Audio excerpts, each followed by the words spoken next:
guess I first became involved in rethinking relationships. It's quite a long story, really. I've done quite a lot of work with the Pitt Rivers in the past. My first encounter with the museum as an artist was a project that's still ongoing that started there called Digging Crates, working with the African musical instrument collection there to create new music. And then from that, I think kind of formed a bit of an ongoing relationship with the museum, really, on various projects, always kind of small bits of funding, maybe participating in an event, being part of a small project or something. And so, I was stiff. I'd like to get involved. And yeah, it was a really exciting thing to kind of get deeper into the museum's collections and to lead my own exploration of those collections in a way. So, went into the museum for kind of an initial meeting and spent some time with some objects and started to, I guess that first experience already started to kind of seed the ideas of what I ended up doing on the project. And then from there, just kind of developed a project around what was possible and, just kind of having that kind of face-to-face encounter with these objects. It's always like, it always feels to me like a really special thing when the kind of glass is removed from the experience of being with objects, and it's always, we were talking about before we started recording about the kind of difference between meeting in person and meeting over Zoom. Yeah. And it's almost that sort of thing where that kind of intangible thing is missing, that there is only a little pane of glass between you and this object, but there's something really that glass removes from the experience of being face to face with an object, which it definitely was like a big part of the way that the project kind of developed. Rethinking relationships, for me, it primarily was about the museum rethinking its relationship with its audience, and with the kind of that question of like, who is a museum for? For a lot of the time, museums have basically been like a trophy case, at best, and they've been to kind of display the spoils of conquest, and I think that, I guess that to me is what I hope the rethinking relationship is about. That is the relationship that's being reformed. Mm-hmm. So yeah, I mean, I'm always like, the museum sector is a really interesting place because I think it progresses at such different rates in different places, and so like I've always, I guess partly to protect myself, I always approach museum work with a degree of skepticism. Having said that, I think, my experiences with the Pitt Rivers, although they haven't been perfect, have been some of the kind of most progressive in terms of the way they're trying to think about stuff. I guess in any context, I'm aware that like a catchy title is usually not the best thing to judge what a project actually is. But yeah, my hope was that, and I think, genuinely, I think it has been from my experiences that it's about, rethinking the relationship with audience, but also rethinking the relationship with the objects themselves, and kind of how they're cared for and how they're shared. I think the nature of any relationship is like, as it progresses through time, it changes and hopefully it deepens, and I think, rethinking relationships has definitely given me another level of understanding about how museums work and how museums want to work, at least how the museums that I've been in contact with want to work. Again, like just sort of that experience of like during my project of being in the research room and kind of having those objects on display, and just seeing how the office is working around me, and conversations going on in the background as I'm doing my work and stuff. All of that, it just gives me a deeper understanding of like a change that is happening in the sector, and the way people are thinking about the function of museums and the nature of their work. And it was really good to hear some conversations about, let's do that because it's the right thing to do, let's change this policy. Like some people working on changing a policy, Yeah. and I was just listening to their conversation in the background and hearing that they're wanting to change this policy to make it enable the right things to happen. Which it's all like it all really informs how I think of museum work and my relationship with the Pitt Rivers and with museums in general. Definitely, when things can be seen as controversial by certain sections of society, it's easier to just not mention them, And I think again, I hope it's something that's changing as time goes on. But definitely, I've done work with museums in the past where they're like, we're just going to try and get this one under the radar. We're just going to try and do this and hope no one finds out about it. And it's like it takes something away from the actual, the reasons that you're doing something when it is secret, or it's not put on the website because it might upset someone, or that sort of stuff.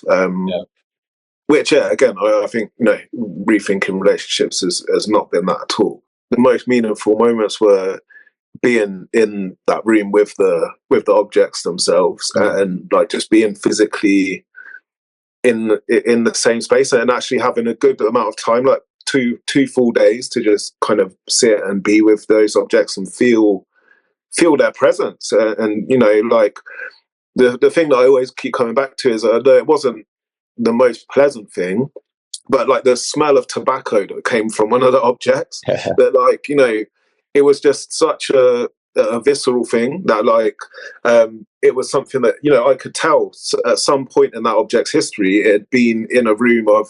To me, it felt like it was a pipe smoker. They had been in the office of a pipe smoker. Obviously, there's not a record that confirms or denies that, but that was the feeling that I got from it.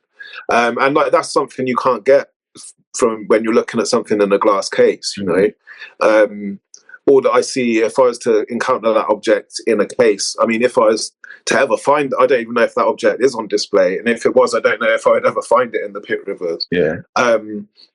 But looking at that through glass, all I would see is a label and the object itself. That experience kind of reduces the object to the label. Whereas sitting with it and being able to smell that stink of tobacco, it gives me a whole other picture of the life of that object after it was collected or taken or whatever. So I mean that was the strongest experience for me. And I think also that little bit of being able to find out that little bit of information about the Tanzanian woman, carved figure, and being able to find out from my friend's dad what she might have been carrying in that image. I think that was really satisfying for me as well, to just be able to add a little something to the museum's records that okay, this is another bit of information that someone else might be able to find and build something on. So I think for me those were the kind of two most powerful things, and I'm really pleased with the kind of artwork that I produced from the experience as well. It's something that I'm quite proud to show people. And as an artist, you put things out into the world and you hope that they resonate with someone. And I think it's a bit of that. It's that stuff being there on my website, on the Rethinking Relationships website, or wherever else it ends up. It's there for someone else to find, and it's there for someone else to be inspired by, hopefully. And so I think, that, the fact that this project brought that into existence is an important thing, and that it matters. And just generally, as me coming from my estate, from the Lees, and somewhere that, I think many people don't feel like museums are places for them, or find themselves in Oxford City Centre often. You know what I mean? I think me doing this work is something that's hopefully important in some ways to kind of showing people that it's an option, that you can do that if you want to. So I think in those ways it's important, and I'm sure there are other ways that it's important that neither of us can imagine either yet. But I think that's the thing, is you just have to do this stuff, and sometimes you don't even know what the result is going to be. when I first started approaching this work, there was difficulties in just like finding the right person to contact, and kind of then there always the funding is the issue as well. You know, as a full-time freelancer, like I have to find ways for my time to be paid for these projects, and like it's always kind of a significant investment in kind of admin before the pay starts coming. And so you kind of hope that you can kind of recoup some of those admin costs when eventually the kind of perceived work does take place, you know, although the work has been ongoing before the bureaucracy kind of recognizes it. So yeah, I mean, that's the challenge. I think also, you know, we mentioned a little while ago about kind of, you know, the people on the ground doing the kind of tough work and the kind of real change in things and stuff. And I think the obstacle often is that like those people who kind of have that vision for change and who want to see that change don't often have the power, the kind of final decision making power in a lot of institutions. And so they can find themselves frustrated with, you know, levels of funding and kind of abilities to change policy and all of these sort of things. And so yeah, like, you know, I've presented to, like, you know, board of visitors of some museums and directors and things like that, and you know, sometimes, not always, but sometimes they can be the hardest people to persuade that a project is worthwhile, you know. Which, yeah, you know, again, I hope is something that's changing as time goes on, and as my relationships and other people's relationships kind of mature and become deeper. I hope like these things start to change a bit faster and a bit easier. But it's a frustration that, you know, it's often like, I know that the people I'm speaking to, it's not their fault. You know, it's not their fault that like the day rate isn't enough, and like if they had control, I'm sure if you had control over it, you would be able to match my day rate, but it's like it's not something that you've been able to decide. I really appreciate people who work in the museum sector and in any sector that's kind of empathetic to the fact that, like, while we're having a meeting, it can sometimes be a dynamic where one person is getting paid for the meeting and the other person isn't, you know, or like, you know, when we're exchanging emails, one person is getting paid for writing that email, the other person isn't, you know. And I just appreciate when people recognize that dynamic and of course address it where they can. At the end of the day, like, I took part in Rethinking Relationships because it was a project I found really interesting and a subject I feel really passionate about and inspired by, and I wanted to have those opportunities. So I kind of, I guess, to a certain extent, I kind of took that on the chin for the price of having the experience, you know. But I think ultimately that's not really fair. That's not like a fair way of operating. And again, I think, yeah, you know, things like this, hopefully learning is done, and you know, when future iterations of projects like this happen, is something that is kind of, we've had that experience now and we can kind of build on it and learn from. Unfortunately, it's a rare opportunity to just do the stuff. Like, you know, we can sit around all day trying to make it perfect and try and make every experience perfect and every project perfectly thought through, but that probably means that we're never going to get around to actually doing anything. So, like, you know, I'm a big believer in kind of just taking a step and then working out kind of where the next step is as you're taking that step. You know, sometimes I think you've kind of got to do that, otherwise you're just going to end up frozen by all of the possibilities of everything that could go wrong. And, you know, as long as learning's done, I think, like, you know, it's never a mistake if you learn from it, right? Absolutely. Part of me, like, almost I could straight away say, well, to just be able to go in and just access anything I want to at any time. But then I guess on the flip side of that, I have to think about, you know, how would other people feel about that? You know, like some of the objects that I wanted to spend time with in my research, like, I wasn't able to because the communities that they're from didn't want them to be used in that way, and like that is absolutely fair enough, you know. As much as I would love to, like, you know, play all the instruments and beat all the drums and all of that sort of stuff, you know, I have to respect that they don't just belong to me. There's something that is part of other people's journeys and other people's stories as well. So yeah, I don't think I could just say, like, just let me have access to whatever I want at any time, although that would be really exciting. There's got to be a balance between care for the objects and the communities that are connected with them, care for audiences, and kind of care for what a museum could and should be. It's something that just means a different thing for each and every object in each and every collection, you know.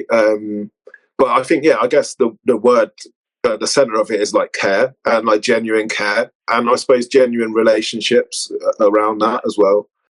For me, like, for all the things that are kind of ugly about museums, like Pitt Rivers or others, for all the things that are ugly about them, I think the thing that is beautiful, the thing that where I find beauty, is like there is a place where cultures, communities, people from all over the world and all throughout time kind of meet, and we can kind of see something about what makes us all the same, all human together, you know. Like, everybody wants a blanket to keep warm at night, you know, and we've all found ways of making blankets, you know. Like, you know, we all want some form of music, some form of creativity, you know, some form of expression, and like bringing all of that together in one space, in one time, is like a really beautiful thing. That's what I hope museums are kind of moving towards becoming, is that sort of, rather than being sort of a celebration of dominance or like a kind of way to portray some kind of false idea of superiority or something, I hope they become a way of celebrating connection and kind of how humans share something, that kind of intangible thing. And that, you know, whether you were alive 500 years ago or whether you're alive now, there are things that you still do that, like, you know, that you share, and experiences that you've had that are the same, whether you're in Britain or in another part of the world. So that's my optimistic view of what I hope museums can become. Yeah.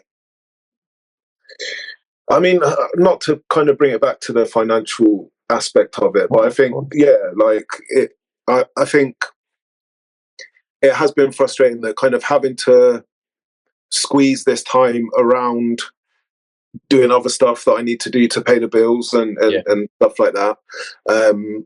That, you know, that's obviously a frustration, and it just means that I guess I'm not able to kind of dedicate myself to it in the way that would have been really nice to you.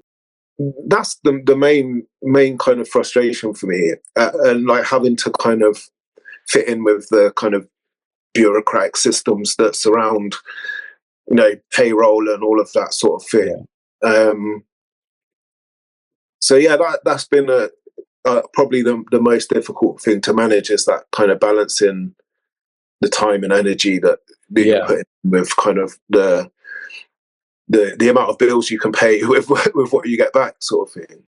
It ends up taking more time than it needs to sometimes. That, like, it takes energy out of the project to actually do that thing which should just kind of be happening in the background.